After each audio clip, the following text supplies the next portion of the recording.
Season 14 से जुड़ी कई सारी खबरें और अपडेट्स होती हैं जिनके बारे में सबसे सही और सटीक जानकारी हम आप तक सबसे पहले पहुंचाते हैं। उसी तरह का हमारे पास है आपके लिए एक स्पेशल सेगमेंट जिसका नाम है टॉप 5 न्यूज।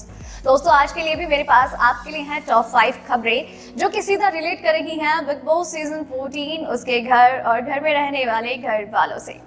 नमस्कार दोस्तों, मैं हूं आपके साथ वैशाली गोहिया और चलिए आपको बताती हूं आज की इन 5 खबरों के बारे में। तो दोस्तों जो पहली अपडेट है वो वीकेंड का वार को लेकर है। आप तो जानते ही हैं कि आज फ्राइडे है यानी कि वीकेंड का वार शूट, और आज शूट की शुरुआत हुई है 5 चैलेंजर्स के डांसिंग से। पांचों चैलेंजर्स ने अपने इंट्रो डांसिंग से वीकेंड का वार की शुरुआत की है। दूसरी जो अपडेट है वो ये है कि एजाज और राहुल के बीच में एक बार झगड़ा हो गया है फिर से, और दोनों फिजिकल हो गए हैं। जी हाँ, राहुल का बार बार में मजाकिया अंदाज में बात करने या फिर यूं कह लीजिए टोंट करना एजाज को नहीं पसंद आता है, और वो राहुल को कह देते हैं कि प्लीज यार stop this, I am not liking this.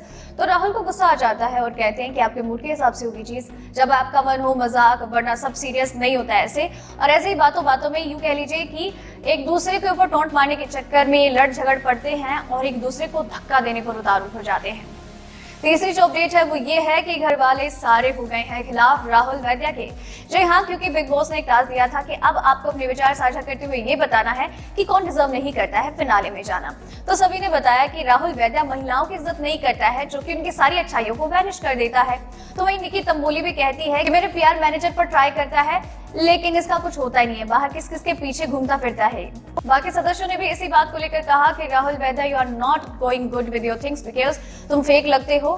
तुम अपनी अच्छाइयां वैसे तो दिखाते हो लेकिन कुछ एक ऐसी चीजें हैं जो तुम्हारी पर्सनैलिटी में दाग की तरह काम करते हैं। चौथी जो अपडेट है वो ये है कि एजाज और जैस्मीन के बीच में एक बार फिर से झगड़ा हो गया। जी हाँ, क्योंकि एजाज नई टास्क के दौरान कहा कि जैस्मीन भसीन एक ऐसी पर्सनैलिटी है जो शुरू में कुछ थी और बाद में कुछ और। पहले क्यूट क्यूट बनती है और फिर अपना असली अवतार दिखाकर उसने हर किसी के दिल में कड़वाहट भर दी है, क्योंकि एक बच्चा एक एज तक ही क्यूट लगता है, लेकिन अगर कोई बड़ा होकर 5 साल के बच्चे की तरह बिहेव करे तो वो इरिटेटिंग